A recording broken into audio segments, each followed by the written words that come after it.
Hindi ko ni akalang magugustahan to ng mga amo at alaga ko. Hi, madayaw na adlaw. Ako pala si Ann, isang OFW dito sa Taiwan. And for today's video guys ay syempre another day, another recipe. For today's video guys ay syempre may ampalaya tayo na from mini garden natin, at gusto kong lutuin ng ampalaya balls, at nakalimutan ko kaya napasilip na naman ako sa YouTube channel ko, gano. Buti na lang meron ako, at ito na nga ang ginawa ko guys. Yung 4 na piraso ay hiniwa ko lang siya, ay pinutol-putol ko lang siya ng katamtamang laki. Tamang lapad lang, maganon. Medyo maliit pa nga to ng konti. Yung malaki-laki okay, pero sakto din naman tong sa akin. Tapos, tinanggal ko yung mga buto-buto, tapos kiniskis pa ng konti, ganon.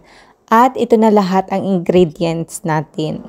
Siyempre, ang ampalaya, itlog, celery, carrots, ginger, at karne, minced pork. So, ang tinimpla ko lang dyan ay asin at saka MSG. Yung saktong talaga na malasa yung karne. Tapos, sinalo ko na lahat dyan, guys. Tapos, yung karne ko dito is, minced pork siya. Pero gusto ko kasi yung may smooth na dating, kaya pag ginamitan ko siya ng chopper, o diba, ganon. Tas yung itlog at sesame oil.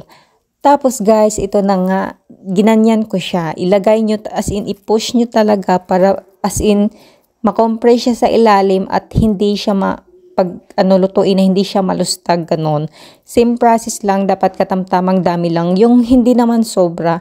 At ito nga yung sa akin guys, akala ko kulang, pero talaga, saktong-sakto lang yung karne ko. Sa lahat ng ampalaya is nalagyan ko talaga ng karne. At ito na siya guys, my god, super pretty. At nakagawa ako dito ng 12 piraso na ampalaya balls. So, diba? Perfect yung measurement ko. Hindi ko alam kung ilang grams or yung yung karne ko. Kaya tansyahan lang talaga guys ha.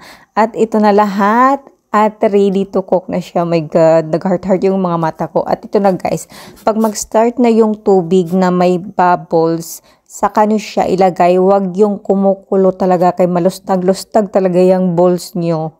As in, dapat ganito, dahan-dahan. Tapos yung apoy is mahina talaga siya. Para dahan-dahan yung pag boil ng water. Kasi pag malakas yan, tapos kumukulo na talaga ilagay mo, malustag talaga yan guys. Tapos dahan-dahan ko siyang i-push para maano talaga siya, yung ng mainit na tubig. Tinimplahan ko siya ng asin at MSG. Then dito nagkamali ako guys. Kaya itong alaga ko man, ay Diyos ko, gusto na makiglaag. Perte. Dapat kasi dyan, tinanggal ko muna yung mga bula-bula, saka ako maglagay ng sesame oil, pang aroma talaga siya. At transfer ko siya guys, nung kumulang transfer ko siya sa steamer para steam ko siya. As in, super lambot nito guys, promise, at sobrang sarap. Kaya napachat nga yung amo ko na sobrang sarap daw. Kung ako ba yung gumawa, ganon.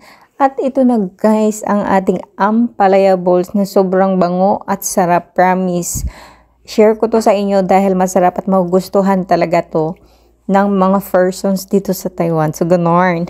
At ito na nga, diba? Naglaway na naman ako dito guys. So, super pretty. Ganyan yung panglabas na anyo niya. Pero pag tiningnan mo yan sa ilalim, yung kulay niya is pretty. Sus guys, nag-edit ako nito, naglalaway na naman ako. O diba? Super easy recipe. In less than 30 minutes luto na to. Kaya tara, kain po tayo.